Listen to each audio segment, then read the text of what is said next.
Mga ka-crypto, ngayon ay sobrang init ng balita dahil mismo si Ginoong Jerome Powell ang bibigkas or maglalabas ng kanyang pahayag sa Stanford event ngayong gabi. At ito po ay nangyayari sa napakakritikal na panahon kung saan ang Federal Reserve ay opisyal na magtatapos ng quantitative tightening or QT. Ito ang mga galaw na nagbabawas ng liquidity mula sa financial system. At sa bawat pag-drain ng liquidity, laging apektado ang crypto market. Pero ngayong tapos na ito, maraming traders at investors ang umaasa na mas lalakas po ang risk on assets tulad ni Bitcoin at syempre kasama rin sa XRP. Kaya ang tanong natin ngayon, ano po ang dapat nating asahan dito sa speech ni Ginoong Jerome Powell?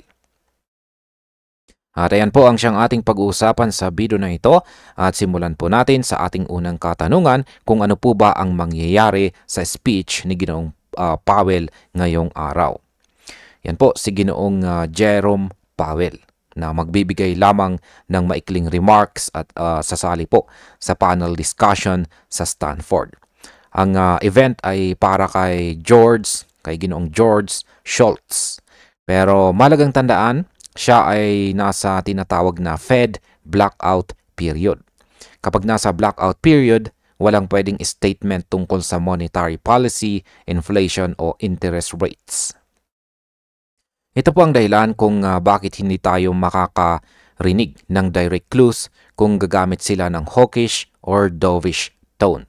Kaya kahit gusto natin na malaman kung kailan po niya ibababa ang rates, hindi po niya ito idediretso. Mapipilitan ngayon ang market na tumingin sa ibang officials para ma-anticipate po ang December FOMC direction. Ngayon ay bakit po ba critical ang blackout period sa monetary decisions?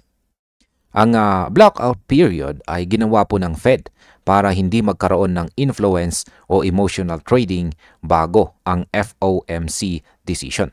Kung magsasalita po si Ginoong Powell ng kahit anong monetary hint ngayon, sobrang gulo ang market sentiment at pwede pong magkaroon ng extreme volatility. Kaya ang kanyang speech ay magiging neutral at saka ceremonial.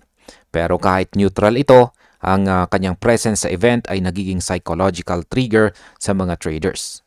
Dahil kahit walang sinabi si Ginoong Powell, ang market ay naghahanap ng indirect signals gaya ng body language, tono at kung anong klaseng narrative ang binibigay niya sa public appearance. Ngayon ay sino po ang nagbibigay ng mga clues kung walang statement si Ginoong Powell? Kung tahimik si Ginoong Powell, dito po pumapasok ang kanyang mga kaalyado sa Federal Reserve. Sina Ginoong John Williams at Mary Daly ay parehong nagbigay po ng sentiments na sumusuporta sa rate cut.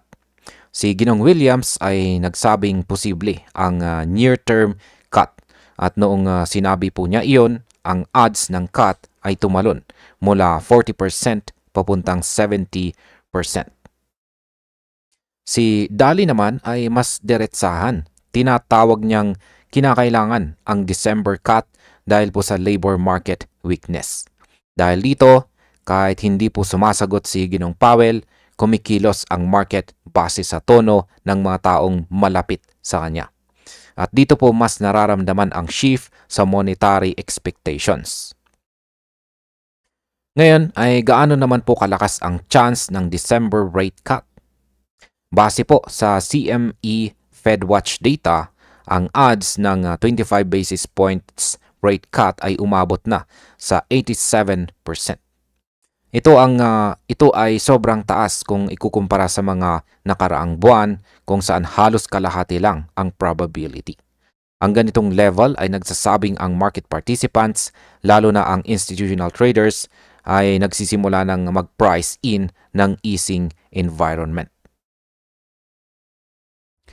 Kapag bumababa ang interest rates, bumababa ang borrowing cost at lumuluwag ang liquidity. Ito ay nag-favor sa risk assets tulad ng crypto dahil mas gumagaan ang pagpasok ng kapital. Kaya kahit wala pang announcement, pinaparamdam na ng market ang reaction.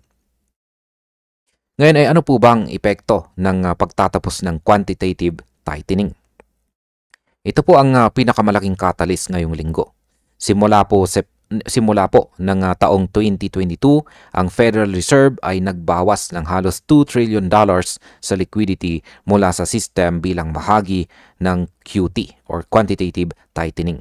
Ang kanilang balance sheet ay bumaba mula 9 trillion papuntang 6.6 trillion dollars.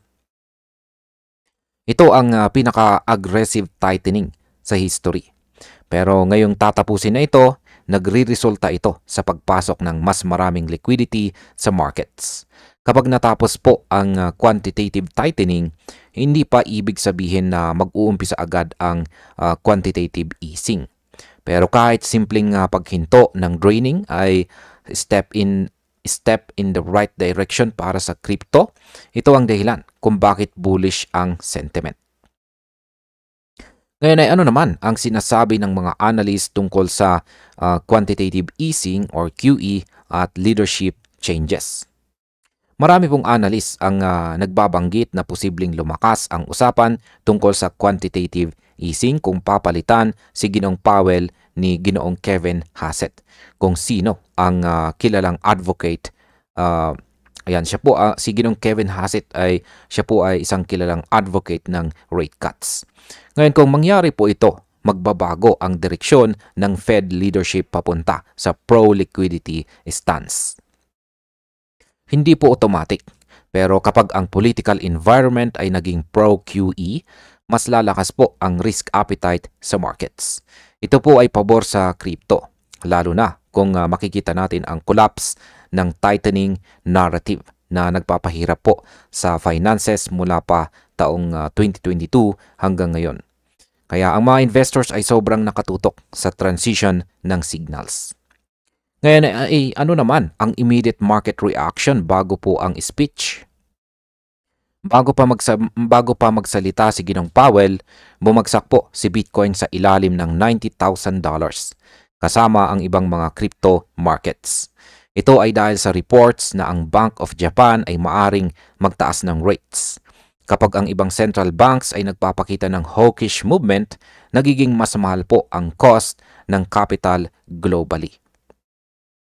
Kaya ang mga traders ay nagtatanggal muna ng risk positions. Ito po ay typical pre-event volatility. Dahil kapag may uncertainty, mas pipiliin ng market ang defensive stance. Pero kung magiging stable ang narrative pagkatapos po ng speech, dito pwedeng magkaroon ng post-event rebound. At bilang panghuli ay ano naman ang aking masasabi tungkol dito. Ang speech po ni Ginoong Jerome Powell ay na magaganap po mamaya ay hindi po magbibigay ng direct policy signal dahil sa blackout period. Pero ang tunay na dahilan kung bakit critical ito ay dahil nasa turning point po tayo. Ang QT na magtatapos ngayon at ang probability ng December rate cut ay halos 90%. Ito ang environment na nagbubukas po ng liquidity sa markets at nagbibigay ng buhay sa risk assets. Kaya kung trader ka o long-term holder, bantayan po natin ang data at hindi po ang headlines. Sapagkat kung may kasabay po itong institutional confidence, posibleng magsimula ang bagong cycle. At ayan, hanggang dito na lamang po tayo sa video na ito. Maraming salamat sa panunood.